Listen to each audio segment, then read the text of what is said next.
The letter had been sitting in Clara Finch's worn coat pocket for 3 days before anyone knew it existed, and it would change the course of everything the moment.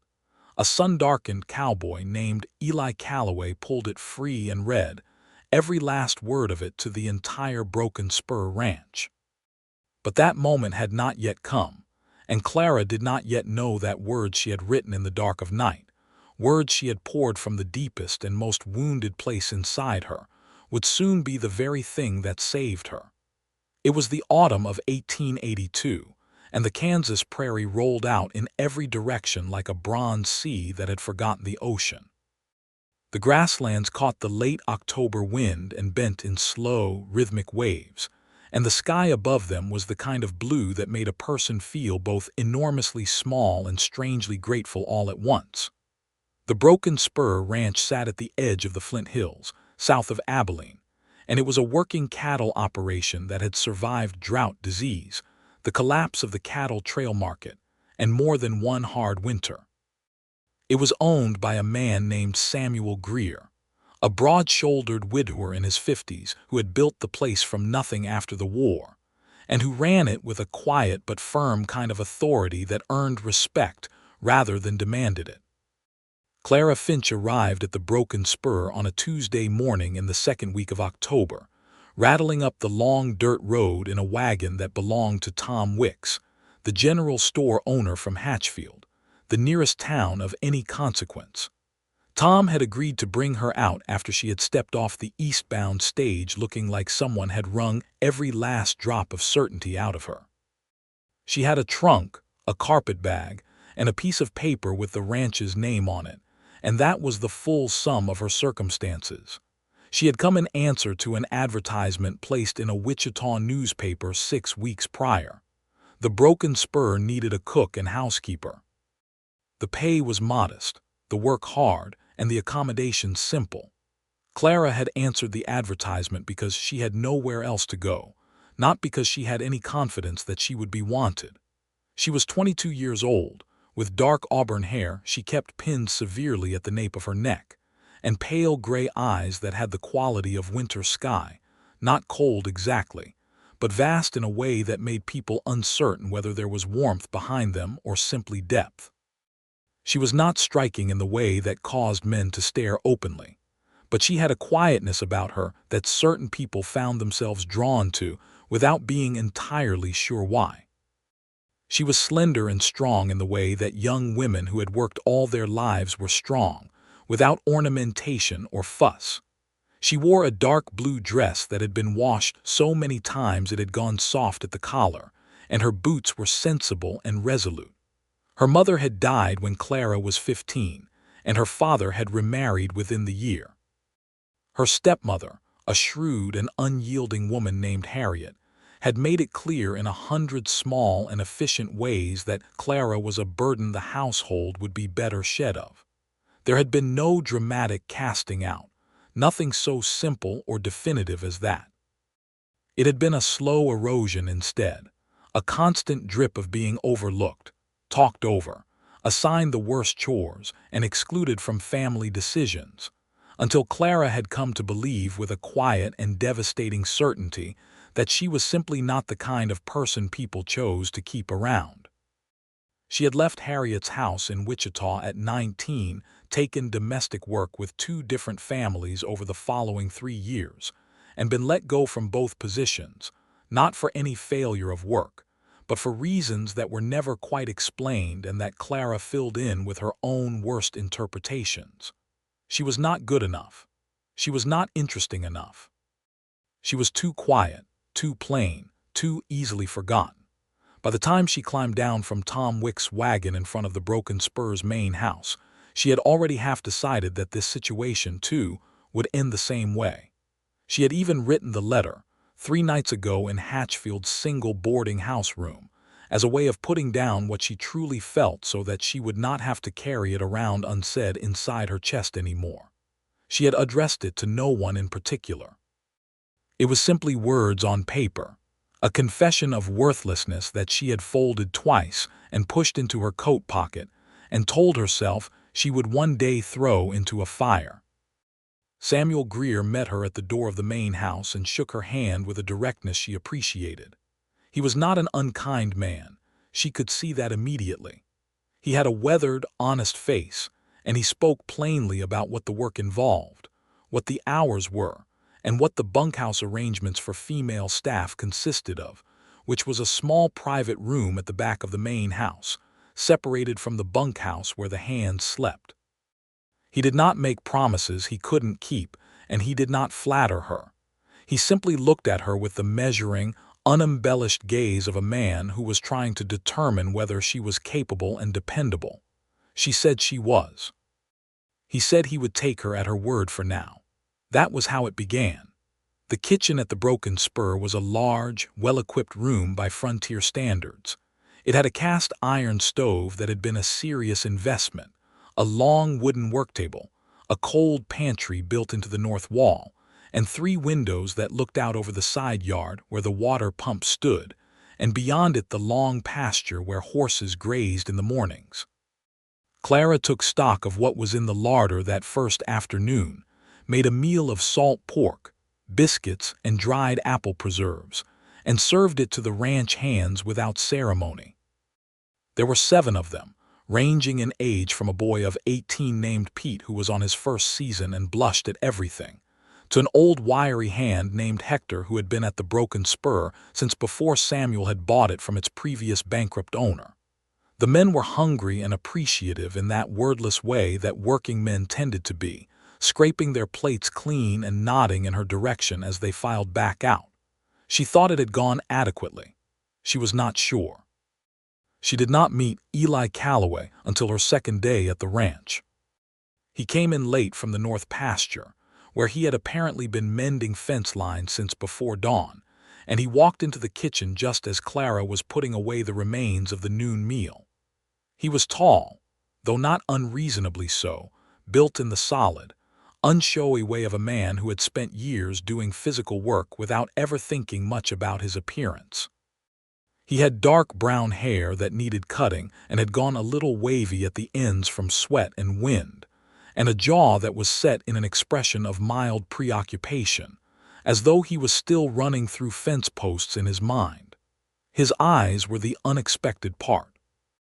They were a warm hazel that shifted between green and brown depending on the angle of the light, and they had an attentiveness about them that she noticed immediately. He looked at things as though he was actually seeing them, not just cataloging them for utility. He stopped in the doorway and took his hat off, which she had not expected a ranch hand to bother doing. "Eli Calloway," he said, "I missed the meal. Is there anything left?" "There's biscuits and the tail end of the pork," she said, and she turned to pull them from where she had set them aside on the warming shelf, because she had assumed someone would come in late. Ranch work rarely followed a precise schedule. He sat at the kitchen table rather than taking his plate and leaving, which most of the other men had done. He ate with the focused, unhurried attention of someone genuinely hungry but not in a panic about it, and he looked out the window at the side yard while he chewed, and then he looked at her. "You're the new cook," he said. It was not a question. "Clara Finch," she said, and then felt that offering her full name was perhaps more than the situation had called for and wiped her hands on her apron. "You cooked last night's supper?" "Yes," he nodded slowly. "Those were the best biscuits I've had in about 2 years," he said, and he said it with such uncomplicated sincerity that she did not know what to do with it for a moment. Compliments landed strangely on her. She had received so few that were not followed by a qualifying diminishment that she had learned to brace for the second part. But there was no second part. He simply looked back out the window. "Thank you," she said carefully. "Hector says you're from Wichita," he said. "I was, for a time." "Before that, Hutchinson." She paused, then asked, because politeness required something in return, "Where are you from?" "Missouri originally," he said. "Before that it gets complicated." He said it without heaviness, just as a statement of fact, and he looked at her again with that steady, attending gaze. "How long do you mean to stay?" It was a blunt question, and she felt the familiar cold shift inside her, the one that told her nobody expected her to last, that they were already calculating when she would leave. "I mean to stay as long as Mr. Greer will have me," she said, more stiffly than she intended. Something moved in Eli's expression, subtle and quick, as though he had heard not just the words but the thing underneath them. "I hope it's a long time," he said simply, and finished the last of the biscuit and carried his plate to the washing basin before he left, which none of the other hands had done. She stood in the kitchen afterward and looked at the plate sitting in the basin for a long moment before she started washing it. The weeks that followed settled into a rhythm.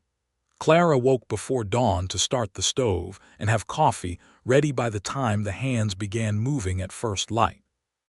She made a full breakfast, a cooked meal at noon and supper in the evening, and in between she kept the main house clean, laundered what needed laundering, mended what needed mending, and managed the larder with careful frugality. She was good at her work.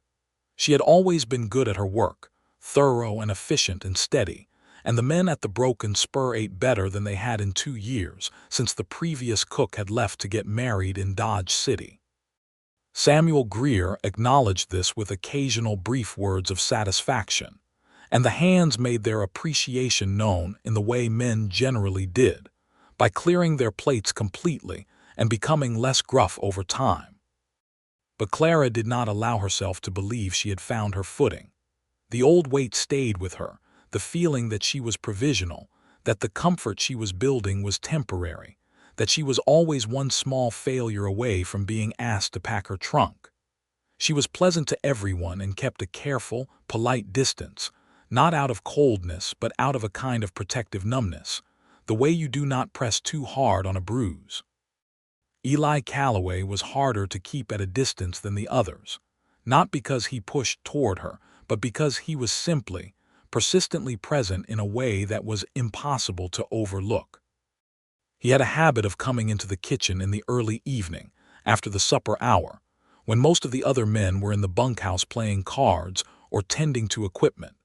He would come in and ask if she needed anything brought in from the woodpile, or whether the water barrel needed filling, and sometimes he simply asked if he could sit a while, and he said it with enough matter-of-factness that she could not find a graceful way to refuse. He was not intrusive or forward about it.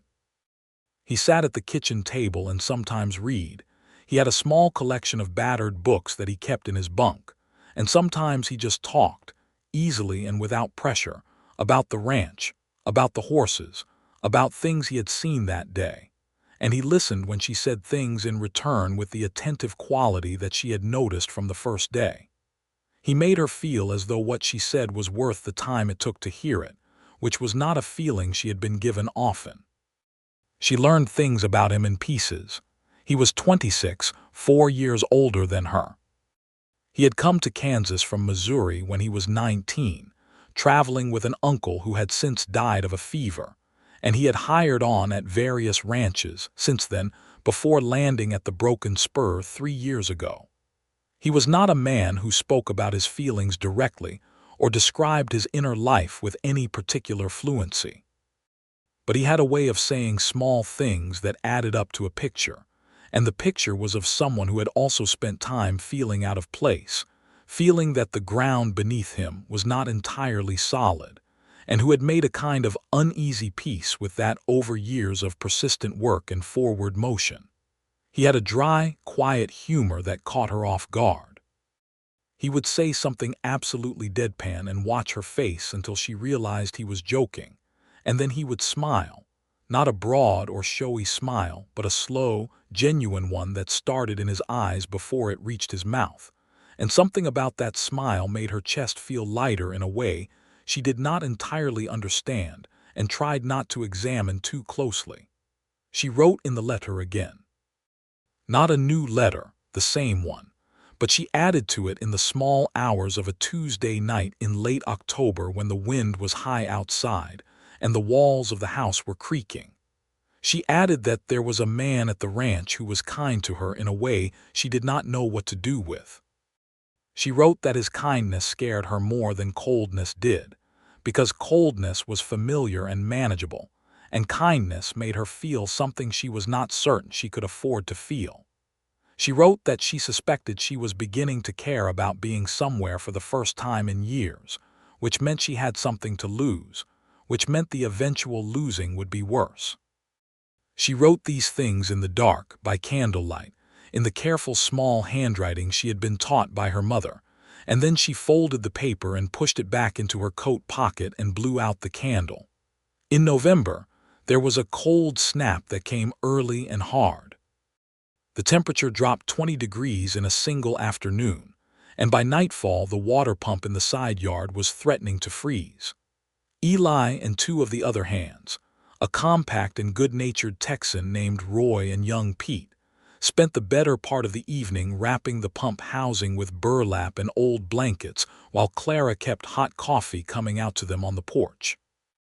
It was not warm work for her either, standing at the back door in her coat handing out cups, and when the job was finally done and Roy and Pete had retreated to the bunkhouse, Eli came inside last.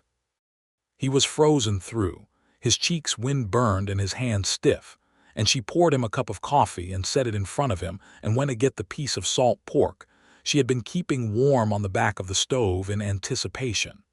He warmed his hands around the cup and watched her move around the kitchen with the focused quietness that had become familiar to her, that sense of someone paying genuine attention. "You didn't have to keep food back for us," he said. "I knew you would be out there a while," she said, and set the plate in front of him. "A person should eat after working in the cold." He looked at her for a moment with an expression she could not quite name. It was not just gratitude, it was something more like recognition, as though she had said something that confirmed something he had already suspected about her. "You think about other people," he said quietly. She sat down across from him because the hour was late and she was tired enough that standing seemed unnecessary. "Someone has to," she said lightly. "Not everyone does," he said. He picked up his fork and then set it down again and looked at her steadily. "Clara, can I ask you something?" She felt the familiar bracing, the expectation of something that would illuminate exactly why she did not belong. "You can ask," she said. "Do you like it here?" he said. "Not the work." "I mean the place, the people." She thought about the answer for longer than the question probably deserved. "I like the mornings," she said finally. "The way the light comes over the east pasture. And I like when the men are tired enough at supper that they're not performing anything, they're just themselves. Hector tells the same story about the mule every single week, and I like that too, that he tells it the same way every time, like it's important to get it exactly right." Eli was smiling now, that slow, warm smile. "And the people," he said. "Specifically," she looked at the tabletop. "I like the people well enough," she said, and felt her ears go warm. He did not press it. He ate his salt pork and they sat in a comfortable quiet for a while, and outside the wind threw itself against the north wall of the house, and inside the kitchen was warm and lit by the stove's orange glow, and Clara thought that she had not felt as settled in a place in a very long time, and the thought both comforted her and frightened her in equal measure. She slept badly that night, and she got up at 3 in the morning and lit the candle and took out the letter and added to it again. She wrote about the kitchen and the warm glow and the way he had asked if she liked the place, not whether she was managing or whether the work suited her, but whether she liked it, as though her enjoyment of something was a thing of consequence. She wrote that she was afraid she was starting to like being here very much, and that she was even more afraid that she was starting to like him very much, and that both of those things felt like a kind of recklessness she could not afford because she was not the kind of person who got to keep things she liked. She was not, she wrote, the kind of woman who inspired wanting. She was capable and quiet and competent, and she would eventually be let go for reasons that no one would bother to explain, and she was writing all of this down so that, when it happened, she would remember that she had known it was coming, and had not been foolish enough to fully trust the warmth while it lasted. She folded the letter and pushed it into the pocket of her coat, which hung on the peg by the door, and went back to bed and lay awake until the sky started to lighten. The first time anything cracked in the careful distance she maintained was a Friday in the 3rd week of November. She had gone out to the woodpile to bring in another armload before the temperature dropped again with the afternoon, and she had miscalculated the stack, and brought half of it down on top of herself, ending up sitting on the frozen ground with a spectacular quantity of wood around her, and a long split in the seam of her coat sleeve, where the edge of a log had caught it. She heard boots on the frozen ground before she saw him, and then Eli Calloway was crouching in front of her, looking at her with an expression that was an equal mix of concern and barely suppressed amusement. "Are you hurt?" he said first. "My dignity," she said, and then surprised herself by laughing, which surprised him too, and then he laughed, and it was an honest and unguarded laugh that she had not heard from him before, full-throated and real. He helped her up, and then they restacked the woodpile together, and he carried 2 armloads inside while she managed one, and the whole time there was still a lightness in the air between them from the laughing, something freed up that had not been free before. Inside, while she put the coffee on, he looked at the split seam of her coat and said, "I can mend that if you like. I'm the best mender at the Broken Spur." She looked at him. "You mend things. When you travel as much as I did when I was young, you learn to fix what you have," he said, matter-of-factly. "Give me the coat." She handed it over, and he sat at the kitchen table with a needle and thread from the mending basket she kept on the shelf, and he repaired the split seam with a neat and practiced efficiency that was somehow one of the most genuinely surprising things she had seen in a long time. She watched him work and felt something soften in her chest, some small, stubborn piece of the protection she had built around herself, and she turned to look out the window at the gray November pasture because she did not entirely trust her face at the moment. He handed the coat back to her. "Better than before, probably," he said. "Thank you," she said quietly. She held the coat for a moment and then said, without quite planning to, "You are a very good person, Eli Calloway."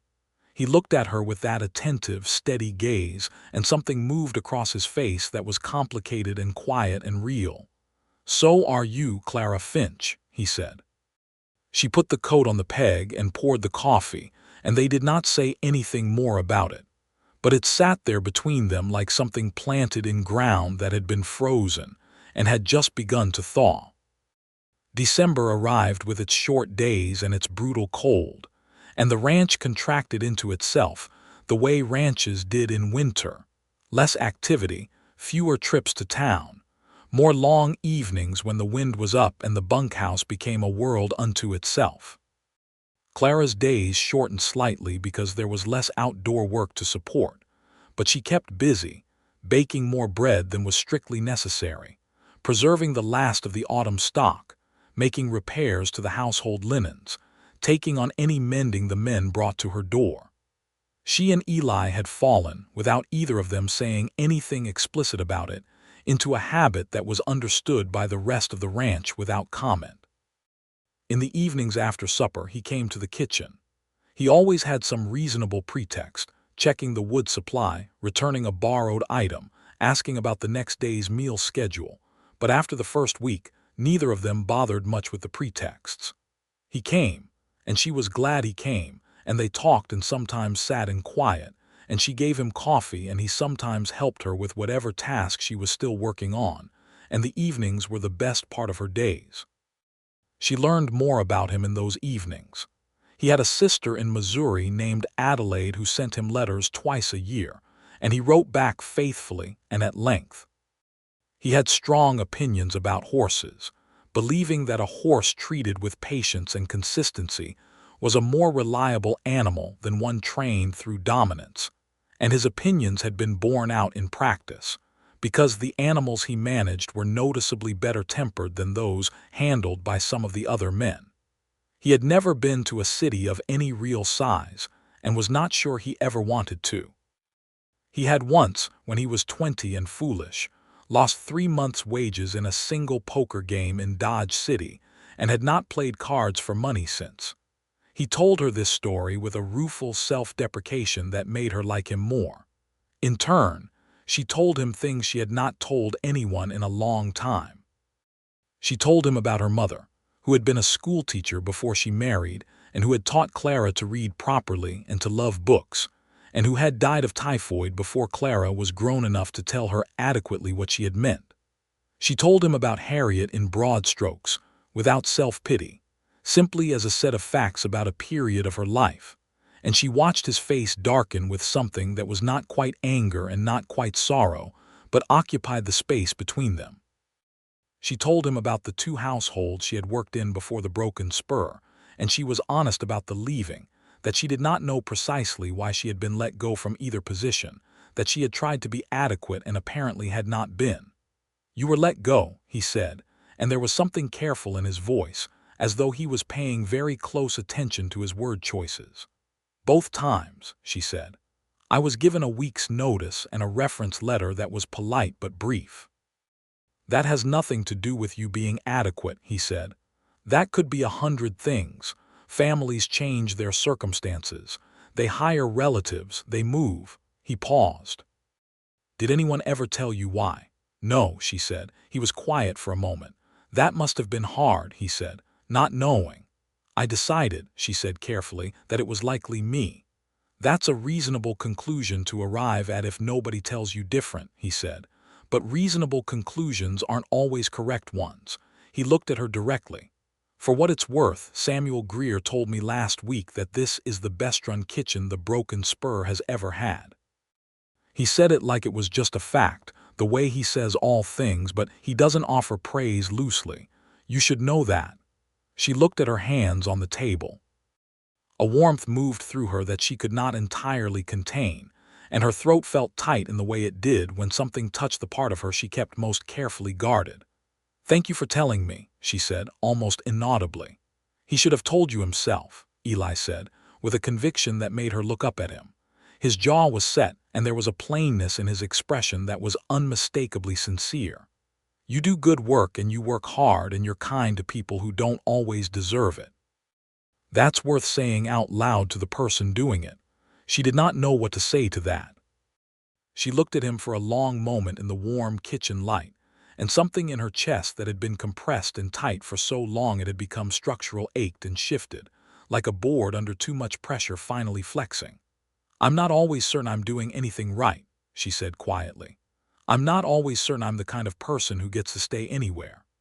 Eli leaned forward slightly, both arms on the table, and he held her gaze with a steadiness that was like a handhold. "You're staying here," he said. "I'd like very much for you to stay here." The words were simple and direct, and they landed with a weight that neither of them fully acknowledged in the moment. Clara looked at the table and then back at him, and the color that rose in her face was unmistakable, and he saw it, and his own expression shifted into something quieter and more careful, as though he was being very deliberate about not moving too fast. "I'd like that too," she said. After he left that evening, she sat in the kitchen for a long time without moving, her hands in her lap, looking at nothing in particular. Then she went to her room, and she took out the letter, and she sat on the edge of her narrow bed in the cold, dark room, and she read back over everything she had written. All the words about not being wanted, about being the kind of person who got left, about Eli Calloway and his warmth scaring her more than anything cold ever had.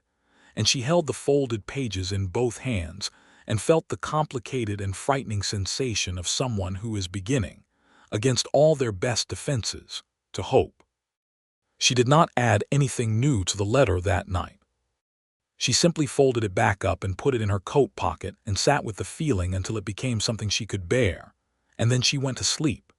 December moved through its weeks, cold and clear and occasionally brilliant, and the landscape around the Broken Spur became stark and beautiful in that particular winter prairie way, all silver grass and enormous pale sky, and the dark lines of the fence posts running away to the horizon.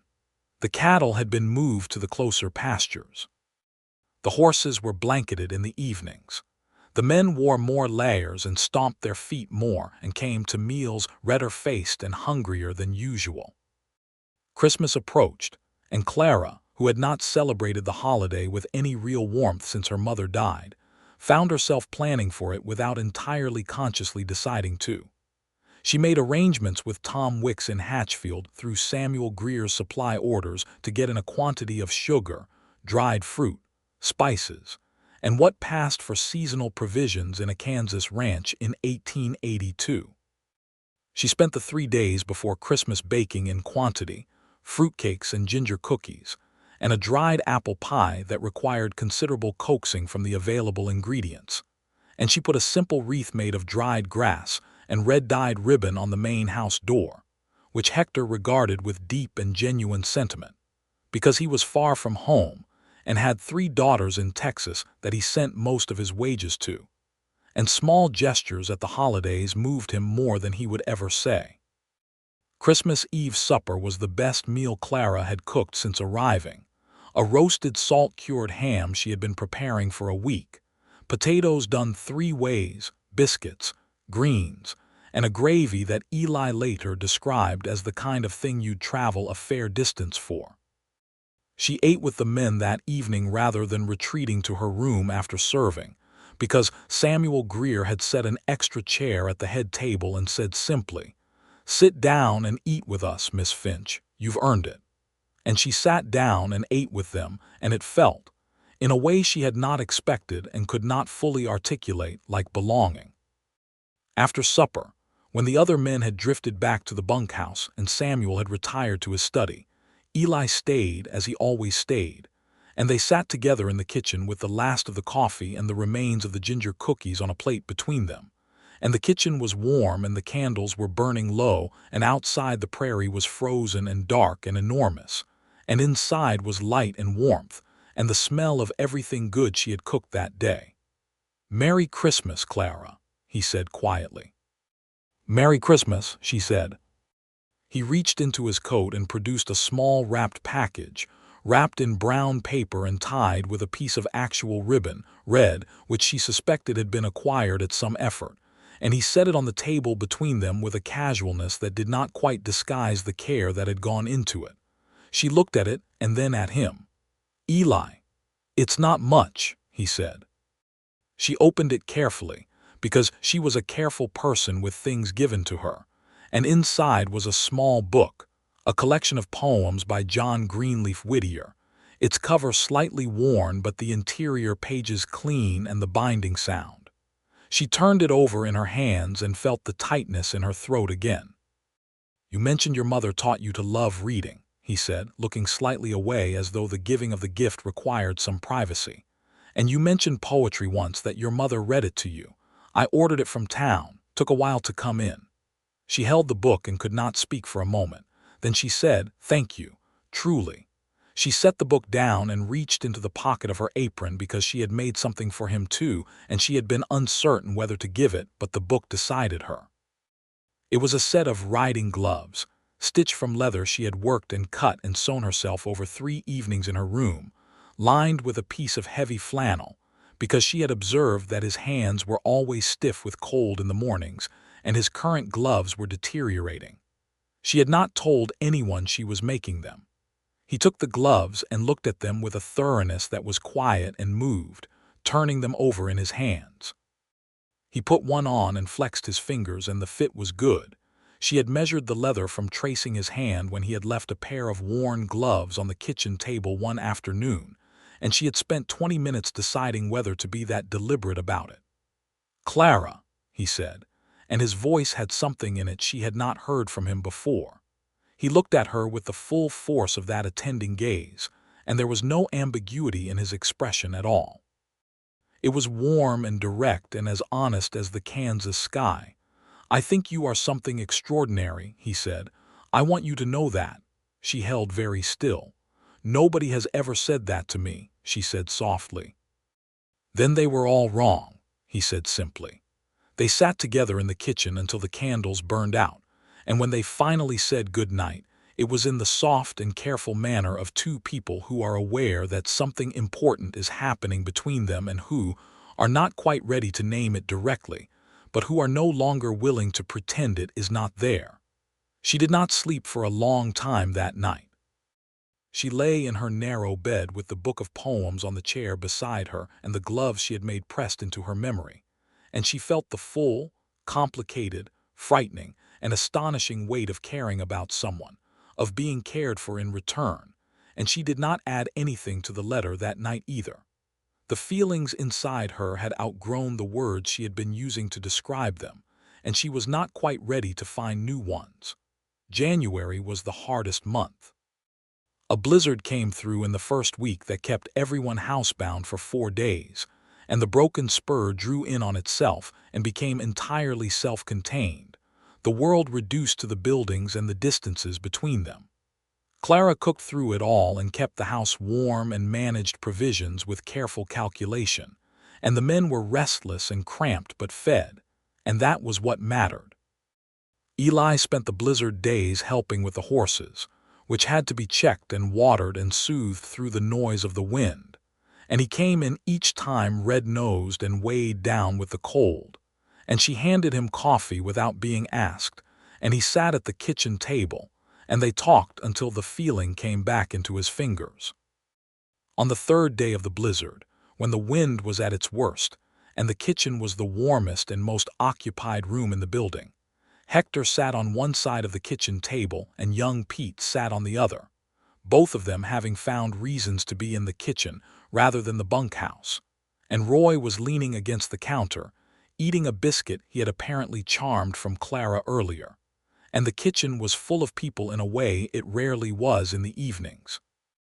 And Eli sat in his usual chair as though he was entirely unconscious of where his chair was in relation to Clara's usual position, which was at the work table, and it struck her for the first time that his chair was closer to the work table than to anything else in the room, and had apparently been gradually moved into that position over the weeks without anyone commenting on it.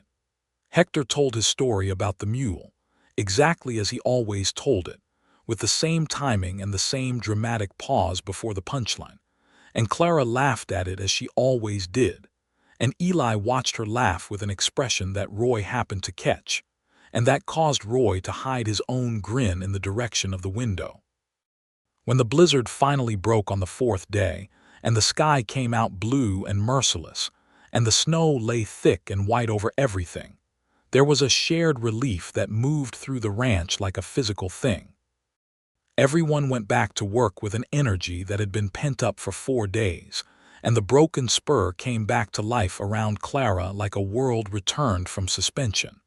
It was 2 days after the blizzard broke that she lost the letter. She did not realize it immediately. She had worn her coat out to bring in wood in the early morning, and the pocket had a small tear in the lining that she had been meaning to repair but had not gotten to. And at some point in the morning the letter slipped through the torn lining and into the body of the coat. She did not notice it was gone until that evening when she went to hang the coat on the peg and put her hand in the pocket out of habit and felt nothing.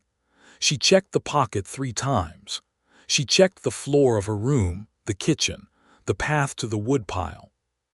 She went back outside in the dark with a lamp and checked the snow-packed ground between the house and the woodpile, and she found nothing.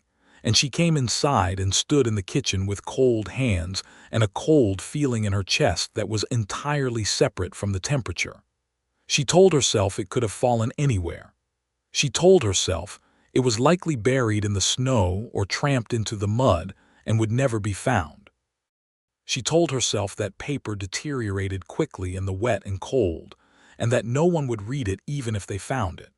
She told herself all of these rational things, and she believed approximately none of them, and she went to bed that night unable to eat the supper she had made and unwilling to explain why. She had forgotten, in the rational accounting of where the letter might have gone, that Eli had offered to fix the torn lining of her coat. He had mentioned it 3 days ago, before the blizzard hit in earnest, as she was coming in from the cold with her hands full of wood. He had seen the tear in the pocket lining, and said in his matter-of-fact way that he could fix that for her if she left the coat out, the same way he had fixed the split seam in November, and she had said she would leave it on the kitchen chair for him, and in the scramble of the blizzard preparations she had completely forgotten. The coat had been on the kitchen chair during the blizzard. Eli had apparently not forgotten. She found out what had happened not from Eli but from the circumstances, because the following morning when she came into the kitchen at first light, the coat was folded over the back of the chair, and the pocket lining was neatly repaired, and she picked it up and put her hand in the pocket and felt the repaired seam and also something else. She pulled out her hand and looked at the pocket and realized with a slow, dropping certainty that the letter had been inside the coat the whole time, inside the torn lining, and that Eli, in the process of repairing the lining, would have had to remove it first. She stood in the kitchen with the coat in her hands and the cast iron stove ticking as it heated, and the pale, cold light of January coming through the windows, and she felt a terror that was specific and enormous. Everything she had written, all the raw and ungainly truth of it, her feelings about not being wanted, her feelings about Eli, her conviction that she was not the kind of person who got to stay, her fear of his kindness, her awareness that she was beginning to love him, and she had not written that word, but it was implied and undeniable in everything around it. All of that was in pages that he had held in his hands. She did not know what to do. She stood in the kitchen and turned possibilities over in her mind with a mechanical precision that kept the panic at a manageable distance. He might not have read it. He might have simply moved it aside and repaired the lining without reading it, the way a person of discretion would. He was a person of discretion. That was one of his qualities she had observed with consistency. He might have seen it was a personal document and left it unread, or he might have read it. She made the coffee. She started the breakfast. She moved through the morning preparations with the focused efficiency that was her reliable refuge when she did not know what else to do. And she did not go looking for him. And she did not let herself think too precisely about what his face would look like if she had to look at him with the knowledge of what he had read between them. He came in to breakfast with the other men at first light, and he sat in his place at the table, and she served the meal without meeting his eyes, which she managed with reasonable success, because serving a table of 8 hungry ranch hands required your attention on the food and not the faces. He ate with his usual concentration, and after the meal when the other men filed out, he did not immediately follow them. She was at the washing basin when she heard him behind her. She did not turn around. "Clara," he said. She closed her eyes briefly. Then she turned. He was standing in the middle of the kitchen with his hat in his hands, which he held with both hands in front of him, and his expression was one she had not seen before. It was careful and serious, and there was something in it that was not quite apprehension, not quite determination, but occupied some complicated territory between them. "I found a letter," he said, "in your coat, when I was mending the lining." She held very still. "I want you to know," he said, and his voice was steady and low, "that I didn't intend to read it. I moved it aside to do the repair, and then—" He stopped. "And then I saw the first line and I understood it was yours and I should have set it down then, but I read it." He met her eyes. "I read all of it." The silence between them was enormous.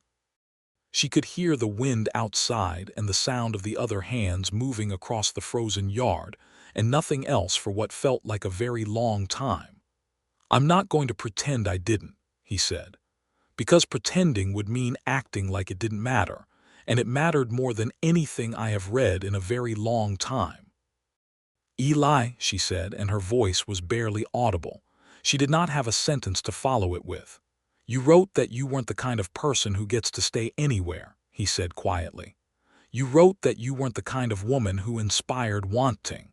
He stopped and his jaw worked for a moment, and then he said, "I need you to know that none of that is true, not one word of it." She looked at him and felt her eyes burn and told herself firmly that she was not going to cry in the kitchen before the breakfast plates were washed, and then she found that she was not entirely successful at that directive.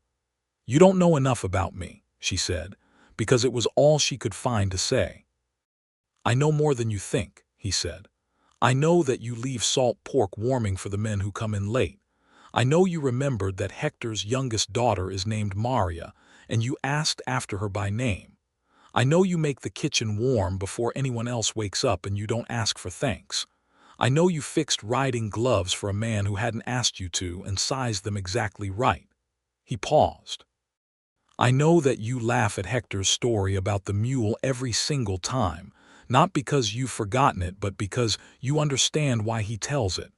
Clara, he stepped toward her. I have been paying attention to you since the day you arrived, and there is nothing in what I have seen that suggests a person who is unworthy of staying.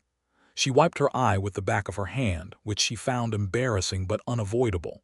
The letter was private, she said, and even as she said it, she knew it was a weak response and not really the thing she was trying to say. Yes, it was, he said, and I'm sorry for reading it. Genuinely. He stood very close to her now, close enough that she could see the way the morning light caught the hazel of his eyes. But I would make the same mistake again, he said softly, because it told me things I needed to know about you, and I have no intention of leaving you thinking that any of those things you wrote about yourself are true. She looked at him for a long and wordless moment. Then she said, very quietly, "What things did you need to know?" He reached up, and with a deliberateness that was as careful and precise as everything else he did, tucked a strand of auburn hair back from her face with 2 fingers, and the touch was so light and intentional that it produced an effect entirely out of proportion to its size. "That you were beginning to care about being here," he said. "That you were afraid of what that meant." She nodded very slightly. "You don't have to be afraid," he said. "Not about that." "You read the whole letter," she said. "Every word," he said. "Then you know," she held his gaze, "you know what else I wrote." "Yes," he said, and the smile started in his eyes before it reached his mouth, that slow, warm, undeniable smile. "I do." He kissed her then, with the same quality that characterized everything he did, attentive and deliberate and entirely certain. And it was the first kiss she had received in years, and by far the most carefully meant of any she had received in her life. And she kissed him back with everything that had been accumulating in her since October, the whole guarded and frightened and hopeful accumulation of it. And the kitchen was warm and the stove was ticking, and outside the Kansas winter lay enormous and indifferent over everything, and inside none of that indifference existed at all. They stayed where they were for a long time, and then she laughed a little because she was overwhelmed, and laughing was what she did when she was overwhelmed, and he laughed with her, and she put her forehead against his shoulder, and he put his arms around her in a way that was steady and sure, and she thought for the first time in many years that she might actually be somewhere she was meant to be. It was approximately 2.5 hours later that the second extraordinary thing happened, and it was the thing that the entire Broken Spur would talk about for years. Eli had gone back out to work after their time in the kitchen, because the ranch required it, and he was not a man who let personal matters run past what the work demanded. Clara had spent the morning in a state of radiant distraction that caused her to almost oversalt the noon meal, and to stand for a full 3 minutes staring at a pot she had forgotten to stir, because she was not used to happiness of this particular density, and it required some getting used to. She had not thought again about the letter, beyond the fact that it was somewhere in the kitchen, because Eli had set it on the table and she had meant to take it back and had not done so in the emotional weight of what had followed. At noon, the hands came in for the midday meal. All 7 of them, plus Samuel Greer, who ate with the men more often than not. They filed in and sat down, and Clara was at the stove with her back to them, and the kitchen was full of the usual sounds of men settling into chairs and the scrape of boots on the plank floor. She did not know that the letter was at the end of the table. She did not know that young Pete, who had the unfortunate habit of picking up any piece of paper left in his general vicinity, because he was learning to read and practiced on everything he found, had picked it up and was squinting at the first lines, his lips moving slowly. She did not know that Eli had walked into the kitchen at that precise moment, had seen Pete with the letter, and had made a decision in the space of approximately 2 seconds that was either the bravest or the most reckless thing he had done in his life. What she heard was Eli's voice, clear and deliberate, speaking over the noise of the assembled men. "I'm going to read something to you all," he said. The room went quiet. Clara turned from the stove. Eli was standing at the end of the table. He had the letter in his hand. He looked at her when she turned, and his look was direct and unwavering, and said something to her in the half-second before the words began that she would try to reconstruct later and never quite manage. But it was something between an apology and a promise and a declaration. And then he began to read. He read it all. He read the part about her mother dying and Harriet, and the feeling of not being chosen. He read the part about coming to the Broken Spur and not trusting that she would be allowed to stay. He read the part where she wrote that she had never in her adult life felt that she was the kind of person someone would actively choose to keep. He read the part about the mornings and the light in Hector's story, and why she loved the way tired men dropped their performance at supper time. He read the part about Eli Calloway and his warmth scaring her more than coldness ever had. He read the part where she wrote that she suspected she was starting to love being somewhere for the first time in years.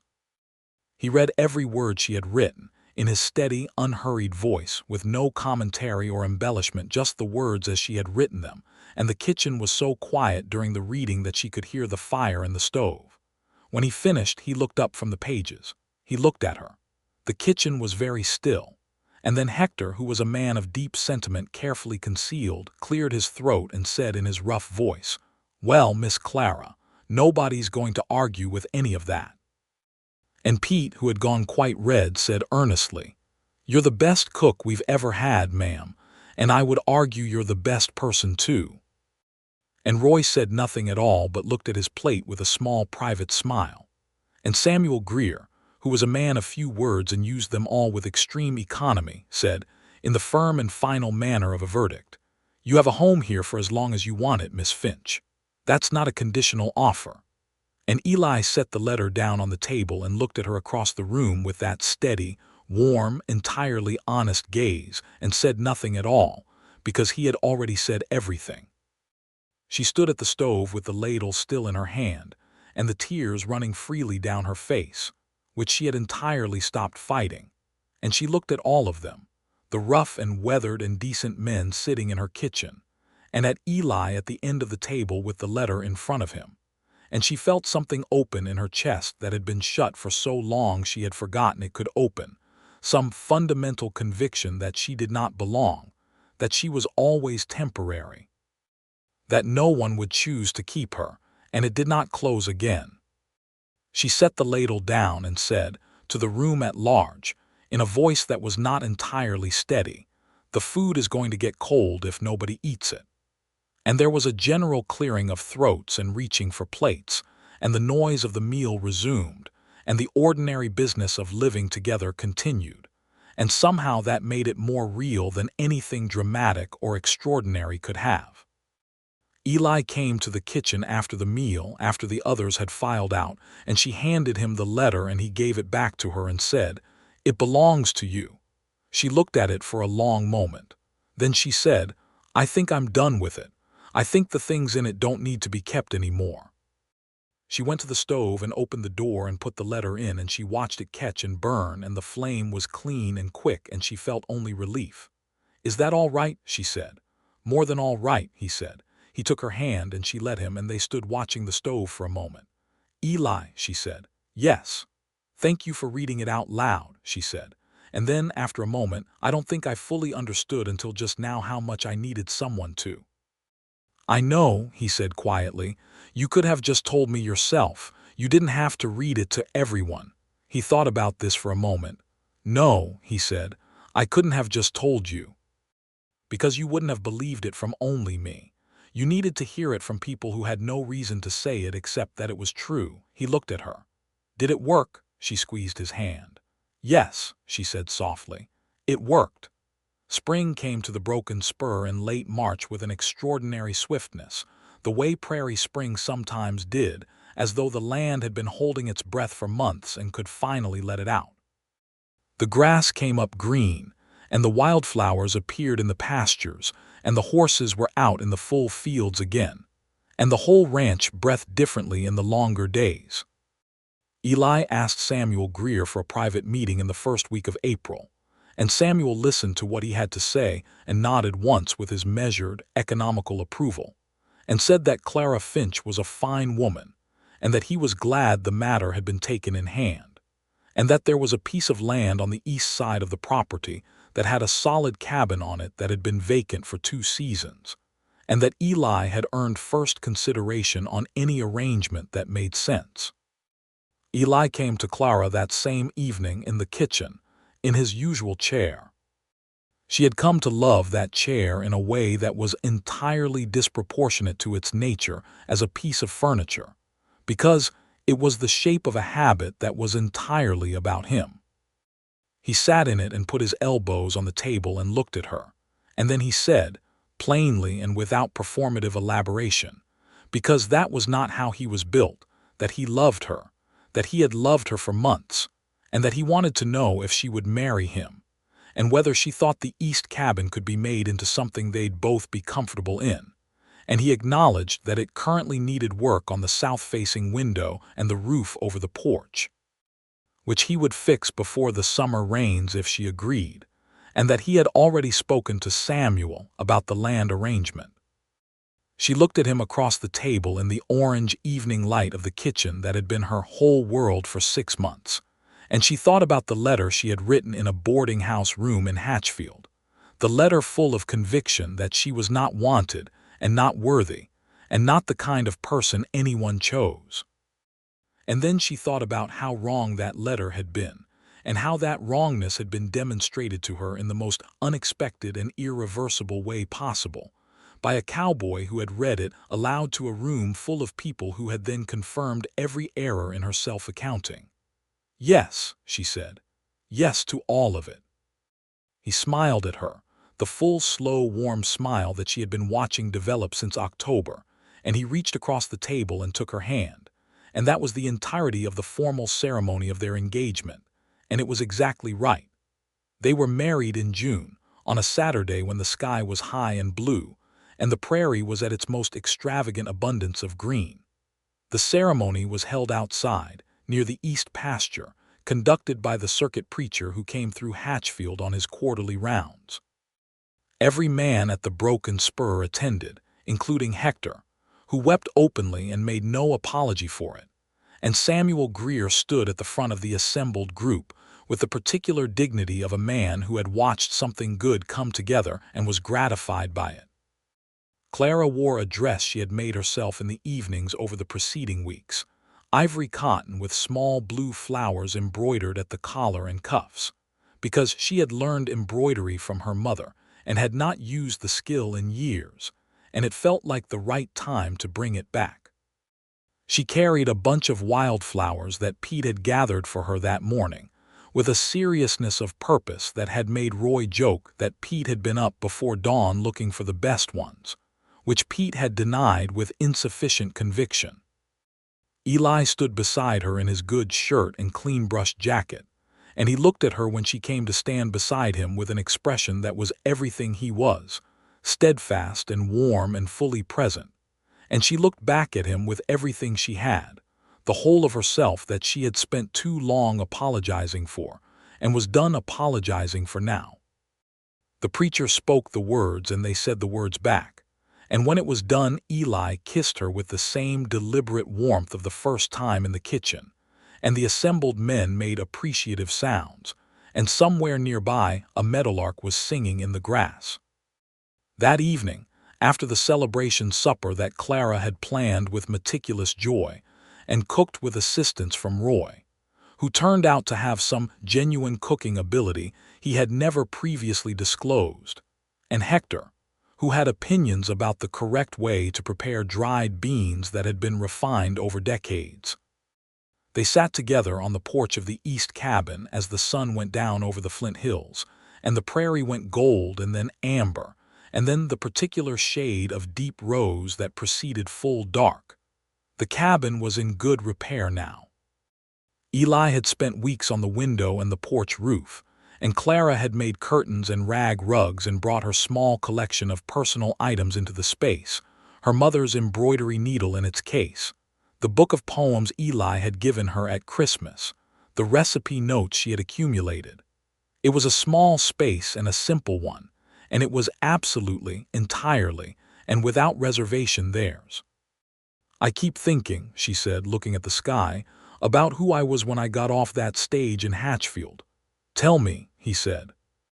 He was leaning back in the chair beside her, his feet on the porch rail, and he looked at her the way he always looked at her, like she was saying something worth the time it took to hear it.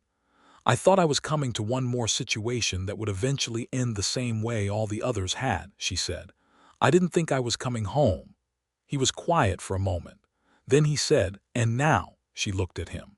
"Now," she said, "I know exactly where I am." He reached over and took her hand and held it on the arm of his chair, and they sat together while the sky went dark and the stars came out over the prairie, enormous and indifferent and breathtaking in the way of all things that are too large to be reduced to consolation. The following spring, in April of 1884, their son was born. They named him James, after Eli's uncle who had brought him west and died too young, and the second name was Thomas, after Tom Wicks, who had driven Clara out to the Broken Spur on that October morning, and who was touched enough by the gesture that he discounted their supply orders for 3 consecutive months, which he would deny if asked. James was a solid and contentedly bellowing arrival who had his father's hazel eyes and his mother's auburn hair, and an opinion about everything that he made known without reservation, which Hector said demonstrated excellent character. Hector came to see the baby in his first week, removing his hat at the door of the east cabin with such ceremony that Eli told Clara afterward it was the most formally Hector had ever behaved in his presence, including in front of Samuel Greer. He held James for approximately 10 minutes with a concentration that suggested he was treating it as a serious assignment, and then he handed the baby back to Clara and said, in his rough, soft voice, "He is good. He is a very good boy," which was the entirety of his review and which Clara treasured. James grew into a boy who was relentlessly curious about the world around him, particularly the horses, which he regarded with an intensity that Eli recognized immediately as a specific kind of love that he understood down to the ground. By the time James could walk steadily, he was already following his father to the corral at every opportunity, and Eli had begun the slow and patient work of introducing him to the horses in the way he believed horses deserved to be introduced to, with care and respect and no sudden movements. And the horses responded to the boy with a gentleness that made Clara stand at the fence and feel a warmth so complete it was almost difficult to contain. Clara continued to cook and run the kitchen at the Broken Spur's main house, though now as a member of the household rather than as staff in the traditional sense. Samuel Greer, whose gratitude for her management of his kitchen showed itself in the way all his gratitude did, practically and without excess sentiment, had renegotiated her arrangement to reflect that reality, and she had accepted it with the directness that had become easier for her over time. She had learned, slowly and with Eli's consistent example, that accepting good things was not recklessness, that staying somewhere was not a provisional condition she had to earn over and over, that being chosen did not require her constant performance of worthiness. It was not an easy lesson, and it did not arrive all at once. There were still mornings when the old weight settled on her, when she woke with the familiar cold certainty that she was too much or not enough or both simultaneously. On those mornings, Eli would sometimes say nothing at all and simply be beside her, present and steady, and sometimes he would say something brief and direct in the way he said all things, and the combination of the consistency and the honesty and the simple fact of his continued and deliberate presence wore through the weight over time the way water wears through stone, not all at once, but inevitably. She taught herself in those years to stay. In the fall of 1886, their daughter arrived, small and determined and remarkably loud for her size, and they named her Ruth, after Clara's mother, whose given name had been that, a thing Clara had carried privately for years and was glad finally to have a use for. Ruth arrived with her mother's gray eyes and her father's jaw, and a temperament that was emphatically her own, interested in absolutely everything and not particularly interested in sleeping, which led to a stretch of months that Eli described with characteristic understatement as demanding. But Ruth was the kind of person who arrived in a room and altered its character. And as she grew, she had the specific quality of someone who would never, at any point in her life, doubt that she was worth the space she occupied, which Clara watched with a feeling too large to name. Samuel Greer retired from the active management of the Broken Spur in 1887, stepping back from the day-to-day in favor of an advisory role that suited his age and his preference for contemplation over confrontation. He sold a partial interest in the operation to Eli, who bought it over 7 years of careful agreement and hard work, and the Broken Spur passed by gradual and documented stages into Eli's primary management, with Samuel's continued guidance and his continued presence at the supper table, which everyone agreed was the arrangement that made the most sense for everyone. Hector retired that same year and went back to Texas, to his daughters and the grandchildren who had arrived in his absence, and his departure was a source of genuine loss at the Broken Spur.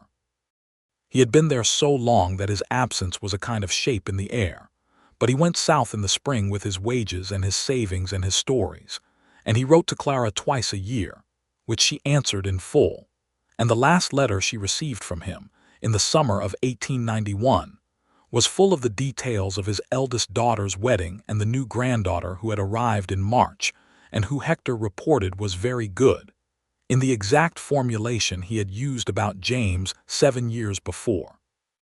Young Pete grew into a less young Pete over those years, a confident and capable ranch hand who eventually went north to Wyoming and started his own operation, sending word back to the Broken Spur at irregular intervals with updates that were cheerful and brief. Roy stayed on for years, rising to a foreman's role that suited his compact, practical nature, and he married a woman from Hatchfield named Grace who could outcook everyone at the ranch except Clara, which Clara acknowledged with genuine pleasure because she had always preferred collaboration to competition.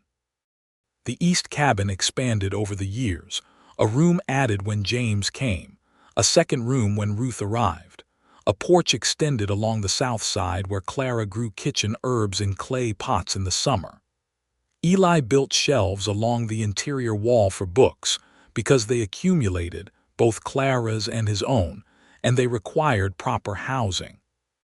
The shelf held the Whittier poems prominently, its cover worn now to something soft and pliable, and beside it was a leather-bound journal that Clara had started keeping in 1884, not for anyone else but for herself, full of the things she noticed and thought and loved.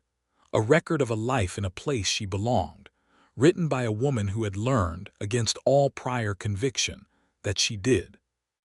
In the evenings, when the children were older and the house was quieter, she and Eli sat on the south porch and watched the prairie go through its seasonal translations, the summer's extravagant green, the autumn bronze, the winter's stark silver, the spring's insistence on beginning again.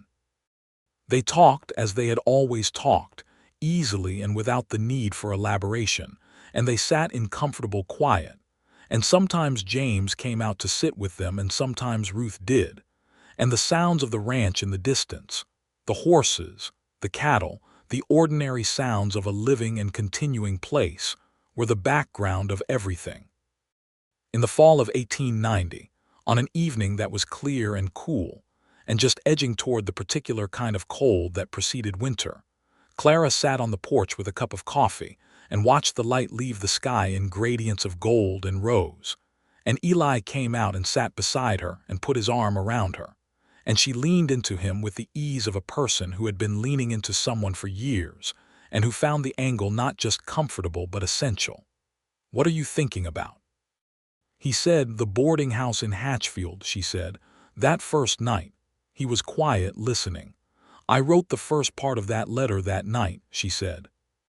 "I sat at that little table with the single candle and I wrote down everything that was wrong with me and all the reasons why this wouldn't last." "And then it did," he said. "And then it did," she agreed. He pressed a kiss to the top of her head the way he had a habit of doing, unhurried and natural. "Do you ever miss the letter?" he said. She thought about it seriously because he had asked it seriously. "No," she said finally. "I know what it said. I don't need to keep the paper." "Because you don't believe it anymore." "Because I don't believe it anymore," she confirmed. They sat together while the sky finished its business, and the stars came out, and the night settled over the Kansas prairie with its enormous and ancient quiet, and the lights in the main house burned in the distance where James had gone to borrow a book from Samuel's study. And inside their own cabin, the lamp was lit in the window, where Ruth had fallen asleep over her schoolwork with a characteristic optimism about her ability to finish it later. The Broken Spur in the dark was a collection of lights and sounds that added up to a world, and Clara was at the center of it in a way that was not about importance or prominence but about belonging, the deep, unglamorous, irreplaceable sense of being exactly where she was meant to be. She had arrived at this ranch in October of 1882 with a trunk, a carpetbag, and a letter in her pocket telling her all the reasons she would not last. She had lasted. She had done considerably more than that. She had made the biscuits and warmed the coffee and mended the gloves and laughed at the story about the mule and taught her daughter to embroider and her son to be patient with horses and watched the light come over the east pasture every morning for the better part of a decade. And she had loved a man who read her worst fears out loud in a room full of people and made them into the beginning of something instead of the end. It was Eli in the end who said it most plainly, the way he said all things, when their daughter Ruth was 7 years old and going through a period of philosophical intensity that involved asking difficult questions at breakfast with a frankness that was exhausting and admirable in equal measure. Ruth had looked across the breakfast table at her mother one morning with her gray eyes fully engaged and said, "Mama, were you always happy here?" Clara had looked at her daughter and then at Eli, who was watching her over the rim of his coffee cup with that slow, warm certainty, and she had thought about the answer in the way that Ruth's questions required you to actually think. "Not always at first," she said. "At first I wasn't sure I was allowed to be. But then," Ruth pressed because she was Ruth and would always press. "But then," Clara said, "someone told me I was wrong about that, and then other people confirmed it. And then over time it became something I knew for myself rather than just because I'd been told." Ruth considered this with the gravity of a 7-year-old confronting a genuine complexity. "Who told you first?" she said. Clara looked at Eli again. He set down his coffee cup. "Your father," she said, "and the others," Ruth said. "The whole ranch," Clara said, and she was smiling now, the full and unguarded smile of a woman who had earned the right to wear it. "Your father read a letter out loud to everyone and they all told me at once." Ruth looked at her father with a calculating assessment. "Was that a good idea?" she said. Eli considered this with the same seriousness he gave all questions of importance. "It was the best idea I ever had," he said, "by a considerable margin." Ruth appeared satisfied by this answer and returned to her breakfast, and Clara looked at her husband across the table in the morning light of their kitchen in the east cabin of the Broken Spur Ranch, with the prairie stretching away outside the window in its autumnal glory, and she felt the thing she had written about in a boarding house room and burned in a kitchen stove, not the fear of it, not the provisional and terrifying edge of it, but the full and settled and permanent weight of it. The thing that had always been there underneath all the fear and all the doubt, and all the years of being told in 100 small ways that she was not quite worth keeping. She was worth keeping. She had always been worth keeping. And this place, these people, this man, this life, had proven it every day for 8 years and would go on proving it, in the way that good things proved themselves, not with declarations or drama, but with the simple, persistent, unassailable fact of their continuing. Outside, the October wind moved through the buffalo grass of the Flint Hills and bent it in slow, rhythmic waves. The sky above was the particular blue that made a person feel both enormously small and strangely grateful. The Broken Spur Ranch stood in its place at the edge of the prairie, solid and real and breathing with the life that had accumulated in it. And inside the east cabin, the morning light fell across the breakfast table, where a family sat in the easy and irreplaceable comfort of people who had chosen each other and kept choosing, and would go on choosing, for all the ordinary and extraordinary mornings still to come.